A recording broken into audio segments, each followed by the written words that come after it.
नमस्कार। SPT news में आपका स्वागत है। पेश है 13 जनवरी मंगलवार दोपहर 3:15 बजे राजस्थान के विभिन्न शहरों की 15 बड़ी खबरें। सुप्रीम कोर्ट में आज मंगलवार को डिजिटल अरेस्ट मामले पर सुनवाई होनी है। इससे पहले केंद्र सरकार ने डिजिटल अरेस्ट को लेकर सुप्रीम कोर्ट में स्टेटस रिपोर्ट दाखिल की और मामले पर डिटेल रिपोर्ट पेश करने के लिए 1 महीने का समय मांगा। केंद्र ने स्टेटस रिपोर्ट में बताया कि देश भर में डिजिटल अरेस्ट के सभी पहलुओं की जांच के लिए गृह मंत्रालय ने एक high level inter department committee का गठन किया गया और इससे कई एजेंसियां शामिल हैं। केंद्र के अनुसार कमेटी की अध्यक्षता गृह मंत्रालय के विशेष सचिव कर रहे हैं।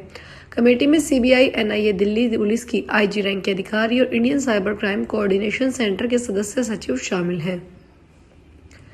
चाइनीज मांझे से हो रही मौतों को लेकर इंदौर हाईकोर्ट ने सख्त रुख अपनाया है।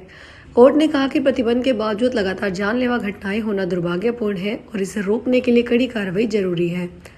कोर्ट ने निर्देश दिए कि चाइनीज मांझे से यदि किसी की मौत होती है तो संबंधित व्यक्ति के खिलाफ बीएनएस की धारा 106 के तहत गैर इरादतन हत्या का मामला दर्ज किया जाएगा। हाईकोर्ट ने स्पष्ट किया कि यदि कोई व्यक्ति चाइनीज मांझा बेचते या उपयोग करते पाया गया तो इसके खिलाफ सीधी आपराधिक कार्रवाई होगी। साथ ही यदि नाबालिग चाइनीज मांझे का उपयोग करते पकड़े जाते हैं तो उनके अभिभावकों को जिम्मेदार मानते हुए उनके खिलाफ भी प्रकरण दर्ज किया जाएगा। 1 फरवरी को इस बार रविवार होने के चलते जारी अनिश्चित खत्म हो गई है और वित्त मंत्री निर्मला सीतारमण रविवार 1 फरवरी को बजट पेश करने वाली है। लोकसभा अध्यक्ष ओम बिरला के मुताबिक बजट सुबह 11 बजे संसद में पेश किया जाएगा। इसके अलावा संसद का बजट सत्र 28 जनवरी से शुरू होगा। संसदीय कार्य संबंधी कैबिनेट समिति द्वारा अंतिम रूप दिए गए एक अस्थायी कार्यक्रम के अनुसार राष्ट्रपति द्रौपदी मुर्मू 28 जनवरी को लोकसभा और राज्यसभा की संयुक्त बैठक को संबोधित करेगी। बजट सत्र 28 जनवरी से शुरू होकर 2 अप्रैल तक चलेगा। जयपुर के मानसरोवर के खरबाज चौराहे पर ओवरस्पीड ऑडी कार द्वारा 16 लोगों को कुचलने के मामले में पुलिस ने कार्रवाई करते हुए 7 लोगों को पकड़ा है। पुलिस ने मुख्य 2 आरोपियों सहित 7 को गिरफ्तार किया है। इसके साथ 5 लोगों को मदद करने के आरोप है। पकड़े गए सभी आरोपियों के आमने सामने बैठाकर पूछताछ की जा रही है। जल्द ही मामले में अहम सबूतों के साथ नया खुलासा हो सकता है। मामले में पुलिस ने आज सुबह मुख्य आरोपी के सभी बैंक खाते, कंपनी के खाते सीज कर दिए हैं। निवेश की दुनिया में इस पर सफेद धातु यानी चांदी सुपरसोनिक रफ्तार से दौड़ रही है। मंगलवार 13 जनवरी 2026 को सराफा बाजार ने एक ऐसा इतिहास रचा जिसकी कल्पना कुछ समय पहले तक नामुमकिन थी। सवेरे कारोबार शुरू होते ही मल्टी कमोडिटी एक्सचेंज पर चांदी ने 1920 की जबरदस्त बढ़त के साथ 2,70,890 रुपये प्रति किलोग्राम का अब तक का सबसे उच्चतम स्तर छू लिया है।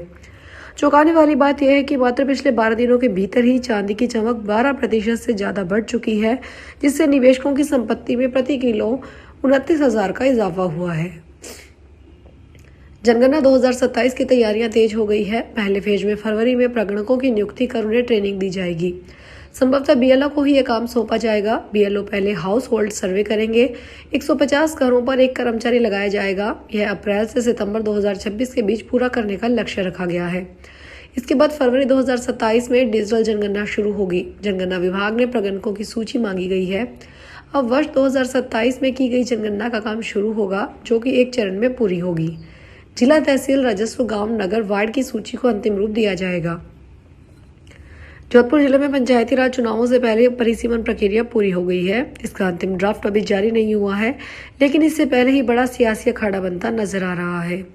31 दिसंबर 2025 को ड्राफ्ट प्रकाशन के बाद मारवाड़ के 3 दिवंगत नेता परशुराम मदेरना, राम सिंह बिश्नोई और खेत सिंह राठौड़ परिवारों के गण में सीमाओं में बदलाव किया गया है। इससे कई एक ही जगह के गाँव के लोग अलग अलग पंचायत में वोट डालेंगे। कई जगह मूल वोट बैंक को अलग अलग वार्ड में बांट करके दिया गया है। इससे चुनाव में वोटर बढ़ जाने की संभावना है।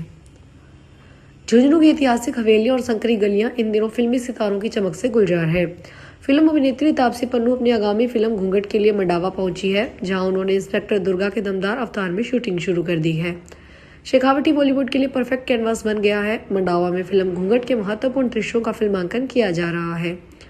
निर्देशक अनुपम सिन्हा और मकबूल खान के निर्देशन में कस्बे की प्रसिद्ध झुंझुनू वाला हवेली से लेकर किशोर भवन और सराफा हवेली तक के मुख्य मार्ग को फिल्म के सेट में तब्दील कर दिया गया है। राजस्थान के चूरू जिले में इन दिनों कड़ाके की सर्दी ने जनजीवन को बुरी तरह प्रभावित कर रखा है। शेखावटी अंचल में पड़ रही भीषण ठंड के बीच सरदार शहर के स्कूली बच्चों ने जिला कलेक्टर से भावुक अपील करते हुए अपनी पीड़ा सामने रखी है। बच्चों का कहना है कि सुबह सुबह ठंड इतनी ज्यादा होती है कि खुले स्थानों पर पाला जमने के साथ बर्फ जैसी परत दिखाई देने लगती है। इसके बावजूद रोज उन्हें स्कूल जाना पड़ता है। बच्चों ने प्रशासन से मांग की है कि मौजूदा मौसम को देखते हुए या तो स्कूलों में अवकाश घोषित किया जाए या स्कूलों के समय में बदलाव किया जाए। धौलपुर सदर पुलिस ने जुआरियों के खिलाफ कार्रवाई करते हुए 6 आरोपियों को गिरफ्तार किया है। पुलिस ने उनके कब्जे से 38,300 रुपए नकद और ताश के पत्ते जब्त किए। यह कार्रवाई कासिमपुर से शराब के ठेके के पास की गई। थानाधिकारी महेश मीणा के नेतृत्व में सदर पुलिस टीम ने आरोपियों को कासिमपुर में शराब के ठेके के पास ताश के पत्तों पर जुआ खेलते हुए रंगे हाथों पकड़ा था। पुलिस ने मामला दर्ज करके आगे की जांच शुरू कर दी है।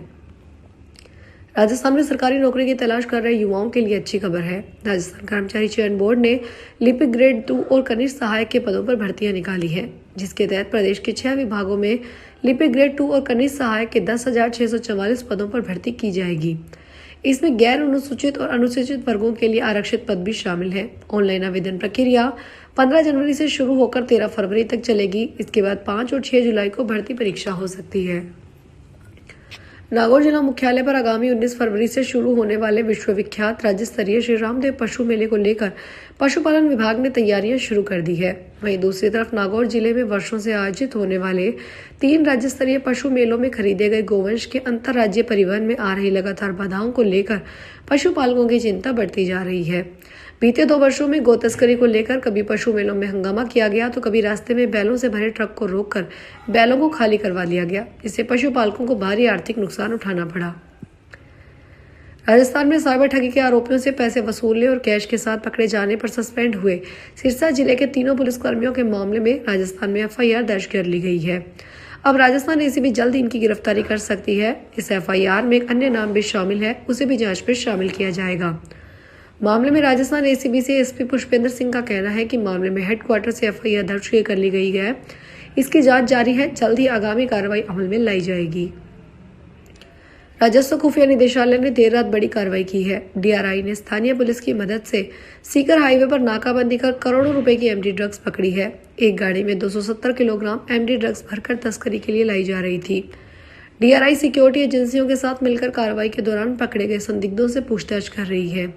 सूत्रों के मुताबिक सोमवार देर रात सीकर हाईवे पर DRI टीम ने कार्रवाई को अंजाम दिया। टीम को सूचना मिली थी कि तस्कर बड़ी मात्रा में MD ड्रग्स को एक व्हीकल में लोड कर रहे हैं।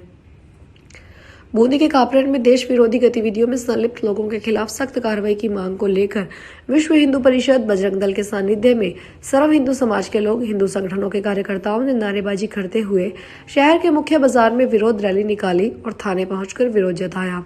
साथ ही राष्ट्रपति के नाम पुलिस वृत्ताधिकारी अशोक जोशी को ज्ञापन देकर सख्त कार्रवाई की मांग की गई है। शीघ्र कार्रवाई नहीं होने पर आंदोलन करने की चेतावनी दी गई है।